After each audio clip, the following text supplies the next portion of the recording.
Hello fellow YouTubers and information security professionals. Today I'm going to be uploading the first of many videos dedicated to open source intelligence gathering. Quick definition I included here is essentially spliced together from the Wikipedia entry. A lot of people will have their own definition of what open source intelligence is. Well, this is a good official definition. I like to tell people open source data is whatever is readily available that you don't need to pay to acquire or get a warrant for. Now that we've defined what open source intelligence is, it's time to take a look at the various types of open source intelligence. There's open source intelligence from the media. Of course, we know that journalism, news, there's the internet, public government data. Pretty much any agency you can name in the federal government releases a report of some kind during the year. Professional and academic publications, commercial data, gray literature, data that's used to infer other things. What we are, a good example of gray intelligence would be, say, budget reports. Find out where a company or where an entity's money is going. The type of intelligence we'll be concerned with is geospatial intelligence. I view it as being underrated. The company that makes the most comprehensive geospatial intelligence program is Esri. It's E-S-R-I, but it's pronounced Esri. And they make the ArcGIS, that stands for Global Information Systems. This is actually a type of public government data for the most part because every city and county in pretty much every state in the United States uses one of these programs for various purposes. They can be used to forecast erosion. They can be used to track waterways and things like that. It is a very comprehensive package that was initially intended for geology and geography studies. It's made its way to social sciences, and it is gradually being picked up by the information security community. So, my experience with the ArcGIS software is when I wanted to connect two businesses.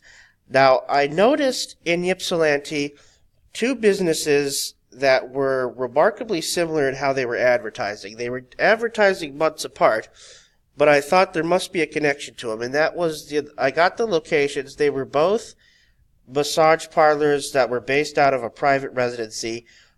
Both had similar photos and promised to feature a new girl each month.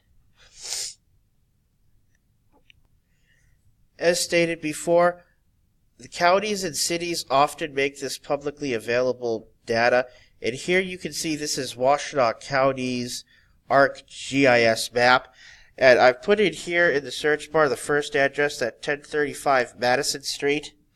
So let's do a search for that. Okay, we got actually three things right here, and we're going to go and zoom in, make our job just a little bit easier.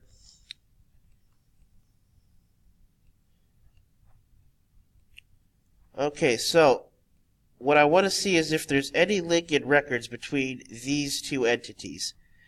So first I'm going to find 1035 individually and click to see what information is available on there.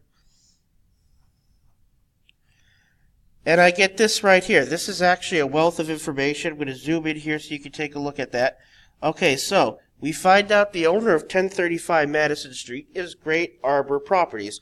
That's not surprising at all because, let's face it, this is a college town based around Eastern Michigan University. There are a lot of rental companies. Furthermore, in some counties, you can actually click on this detailed parcel info and you're sent to the assessor's office. For those of you who don't know, the assessor is a records of all things taxable within the county. And that'll give you just a little bit more of a detailed view of the records. So here we see, owned by Great Arbor Properties, and we can scroll down and we can find out all these goodies about whoever owned this and how it's been transferred, and even the prices paid for it. So, okay, we've got information on our first one. Now let's go to our second one here, and let's do a search for that as well. Okay, so we get a thing here. There's two possible places for it. Let's see if we can go over here. Okay, again, we're going to use that zoom in feature. It's going to help both of us. Okay, so we're going to click on 1392. And what do we get? Okay, look at that. Also owned by Great Arbor Properties.